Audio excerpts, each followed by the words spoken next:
सहायक शिक्षक दीपक सिंह आपका महावीर इंटर कॉलेज से। और पहला चैप्टर हम लोगों ने पेपर 2 में कक्षा 11 की किताब से ही पढ़ रहा है, रेडियो टेलीविज़न। तो इसमें पहला चैप्टर हम लोगों ने पढ़ा विद्युत और विद्युत क्षेत्र और विभव। अब दूसरा चैप्टर, इसमें 4 चैप्टर हैं जिसमें सरल परपथ है। तो सरल परपथ मतलब कि कोई भी परपथ आप देखिए, जैसे यहाँ पर एक बैटरी जोड़ दी गई और एक इसके अंदर रेजिस्टेंस लगा दिया गया और इस बैटरी का ये आंतरिक प्रतिरोध है, तो ये एक सरल परपथ है। अब इसी में कैपेसिटर जोड़ दें और जोड़ दें तो वो परपथ कहा जाता है, इसी को सरल परपथ कहते हैं। तो आइए विद्युत सेल, ये जो सेल लगा है प्लस माइनस, ये विद्युत सेल है, इसे हम देखते हैं क्या है ये। तो विद्युत सेल एक युक्ति है जो रासायनिक ऊर्जा को वैद्युत ऊर्जा में परिवर्तित, आप जो 1.5 वोल्ट की बैटरी रखते हैं उसमें रासायनिक ऊर्जा होती है जो वैद्युत ऊर्जा में परिवर्तित करती है। तो और इसमें इस परपथ में किसी दो बिंदुओं पर, जैसे उसका प्लस माइनस है, अगर लगा दें तो विभवांतर को स्थिर बनाए रखने में आवेश के प्रवाह अथवा वैद्युत धारा के प्रवाह को बनाए रखती है। जैसा कि 1.5 वोल्ट बैटरी है, वो रासायनिक ऊर्जा को विद्युत ऊर्जा में परिवर्तित करती है और उसके प्लस माइनस को अगर आप किसी लोड पे, बल्ब पे लगा देते हैं तो बल्ब में धारा बहने लगती है। इसी को हम 2 सेल होती हैं इसके अंदर, उसी को हम इलेक्ट्रोड कहते हैं, 2 प्लस और 1 माइनस। और इसके अंदर जो घोल होता है उस घोल को हम विद्युत अपघट्ट कहते हैं। तो धन आवेशित प्लेट को हम धनाग्र कहेंगे और ऋण आवेशित प्लेट को हम ऋणाग्र कहते हैं।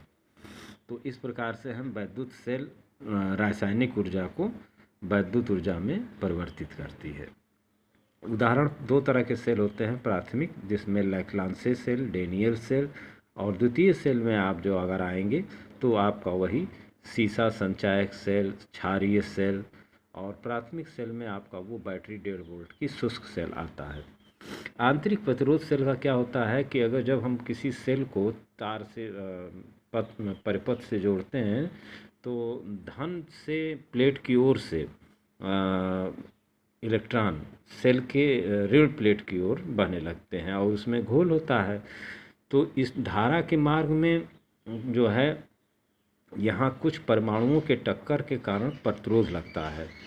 जैसा कि आप अगर विलयन वाले काम, विलयन ना रहे, ठोस में रहे तो उसी प्रकार से सेल के घोल में भी धारा के मार्ग में एक प्रतिरोध लगता है जिसे हम आंतरिक प्रतिरोध कहते हैं। तो सीधी सी बात है, किसी सेल के प्लेट को तार द्वारा जब जोड़ा जाता है तो धन से धन को, ऋण से ऋण को, तो धन से इलेक्ट्रॉन ऋण की तरफ बहने लगते हैं और सेल के घोल में एक प्रतिरोध लगता है जिसे हम आंतरिक प्रतिरोध कहते हैं।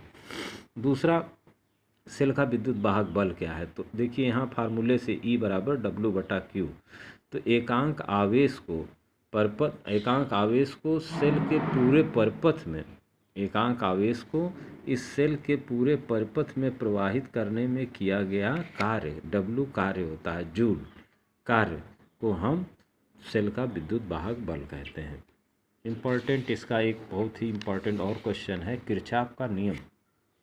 किरचॉफ का नियम क्या है, ये बड़ा इम्पॉर्टेंट, इसको आप समझ लीजिए कि अगर जैसे नाली, मैं नाली का उदाहरण लेता हूँ कि अगर आपका पंप सेट है, अगर वहाँ से पानी गिर रहा है, वहाँ कई नालियाँ आप लगा दें तो उससे पानी बहने लगता है। तो एक नाली से पानी आने वाला और सारी नालियों से बहने वाला, दोनों का योग बराबर होगा। यही चीज़ यहाँ कह रहा है। कैसे? जैसे एक बिंदु O है, इस पर 5 धाराएं हैं, तो I1 आने वाली, I2 आने वाली, I3 जाने वाली, I4 जाने वाली, I5 जाने वाली। तो आने वाली जो धारा है I1 और I2 बराबर होंगी I5, I4, I3। यही किरचॉफ का पहला नियम है। मतलब आने वाली धारा का योग और जाने वाली धारा का योग, ये बराबर होता है। इसको हम अगर इधर पक्षांतर कर दें, माइनस कर लें, तो समीशन कर लगाते हैं एक चिन्ह, समीशन में इसमें प्लस माइनस दोनों आ जाता है, समीशन बराबर 0। तो किसी संधि पर मिलने वाली धाराओं का आने वाली और जाने वाली का जो है, इनका योग और उनका योग दोनों आपस में बराबर होता है। दूसरा नियम क्या है, यदि किसी परिपथ में बंद पास हो, परिपथ या बंद हो, बंद, ये देख रहे हैं, ये परिपथ बंद है, तो विभिन्न भागों में बंटने वाली धारा और संगत प्रतिरोध, मतलब इसमें जो धारा रहेगी विभिन्न भागों में बटेगी और उनके संगत प्रतिरोध का जो गुणनफल है, मतलब इसके साथ जो इनका प्रतिरोध है R1 R2 ऐसे लगा है, तो उनके गुणनफल का बीजगणितीय योग जो होता है समीशन, देखिए यहाँ लगाया IR, दोनों को IR किया।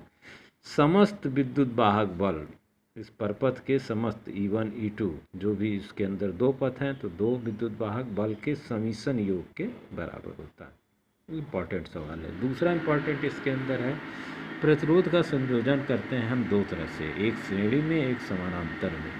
श्रेणी में जब हम करते हैं सूत्र पूछता है तो देखिए R1 R2 R3 जैसे झालर की बत्ती लगा दिया आपने, सब में एक सी धारा जाएगी और वोल्टेज अलग अलग होगा।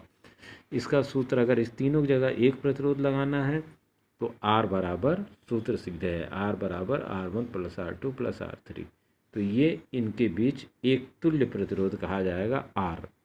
अब यही चीज़ अगर समानांतर में है तो समानांतर में देखिए धारा अलग अलग जाएंगी हर प्रतिरोध में, इसमें अलग इसमें अलग इसमें अलग, इस तरह से समानांतर लगाएंगे, एक बैटरी लगा देंगे, परिपथ बन जाएगा। अब इसमें धारा अलग अलग जा रही है इसलिए इसका मान होगा 1/R धन 1/R1 धन 1/R2 धन 1/R3। और समानांतर क्रम में ही हमारे घर में बल्ब लगाया जाता है, क्योंकि कोई एक बल्ब फ्यूज हो जाएगा बाकी दो जलते रहेंगे। अगर श्रेणी में रहता तो एक फ्यूज होता है तो झालर की तरह से LED बल्ब की तरह से आप देखते होंगे, एक बल्ब फ्यूज होता है तो पूरा LED बल्ब फ्यूज हो जाता है। तो यही चीज़ है इसके अंदर इम्पॉर्टेंट, किरचॉफ का नियम और समांतर क्रम में और साधारण क्रम में जोड़ना। और उसके बाद एक इम्पॉर्टेंट और है व्हीट स्टोन ब्रिज क्या है। तो व्हीट स्टोन ब्रिज देखिए ये साफ साफ चित्र बना है, 4 रेजिस्टेंस इसमें दिए हुए हैं, एक गैल्वामीटर लगा हुआ है, गैल्वामीटर मतलब एम्पियर को नापने वाला, धारा को नापने वाला। इन चारों में से एक ठो ये कुंजी लगी हुई है और ये इसका परिपथ है। तो कुंजी का मतलब ये है कि जब मान लीजिए इन तीन ये प्रतिरोध आपको पता है, चौथा नहीं पता है, तो चौथा पता करने के लिए आप इसमें मान बदलते जाएंगे और इस कुंजी को दबा के देखेंगे, जब धारा शून्य हो जाएगी तो इसका मतलब ये प्रतिरोध इन प्रतिरोधों के अनुपात में सही है, प्रतिरोध का मान आपको ज्ञात हो जाएगा।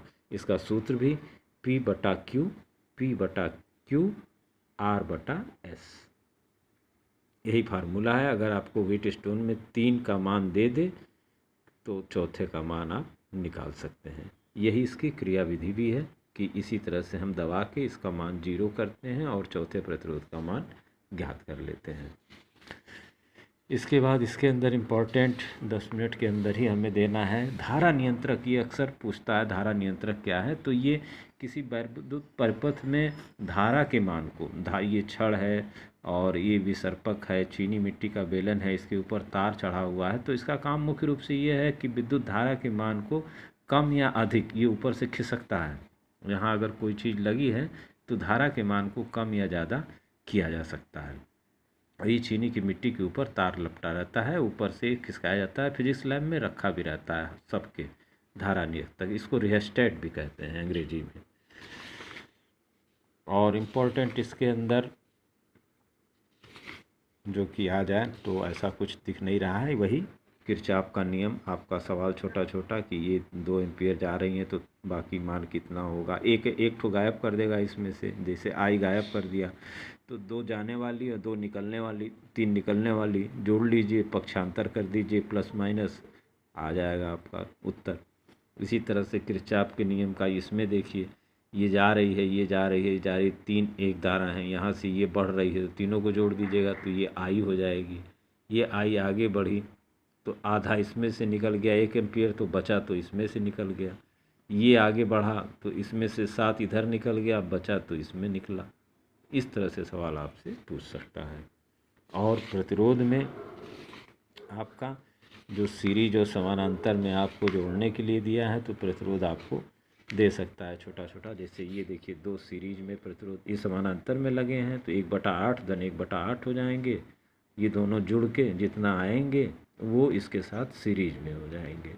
इसका उत्तर भी यहाँ दिया हुआ देखिए 1/8 करके, और उसको उल्टा किया चारों और उसके बाद 4 + 8 कर दिया 12 ओम।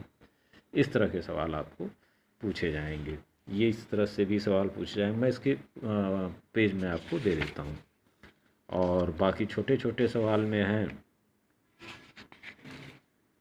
किरचॉफ का नियम क्या है, और विद्युत वाहक बल को बताइए, और व्हीटस्टोन का संतुलन प्रतिबंध लिखिए P/QR/S, और प्रतिरोध का क्या उपयोग होता है धारा के मार्ग में अवरोध उत्पन्न करने के लिए, और ये सब चीज़ें इसके अंदर हैं। विशिष्ट प्रतिरोध का सूत्र लिखिए, ये आगे हम आपको बताएंगे क्लास पेपर 3 में। पेपर 2 और पेपर 3 लगभग कॉमन होता है, तो इसलिए हमेशा याद रखिएगा इस चीज़ को। तुल्य प्रतिरोध का मान रखिए, अगर ये जुड़े हैं श्रेणी क्रम में, तो श्रेणी क्रम में तो R = R1 + R2 + R3 हो जाएगा। समांतर क्रम में है तो 1/R + 1/R2 + R3 हो जाएगा। इस तरह के सवाल आ सकते हैं। तो बहुत बहुत धन्यवाद छात्रों वीडियो सुनने के लिए। वीडियो लंबा भी हो गया, मैं लंबा नहीं करना चाह रहा था इसको। इसके इम्पॉर्टेंट पेपर सरल परिपथ के, सिंपल सर्किट के, वही आपका जो इम्पॉर्टेंट है व्हीटस्टोन ब्रिज और किरचॉफ का नियम और आपका रिहेस्टेट और विद्युत सेल, विद्युत वाहक बल, ये इसके इम्पॉर्टेंट क्वेश्चन है। Many many thanks again.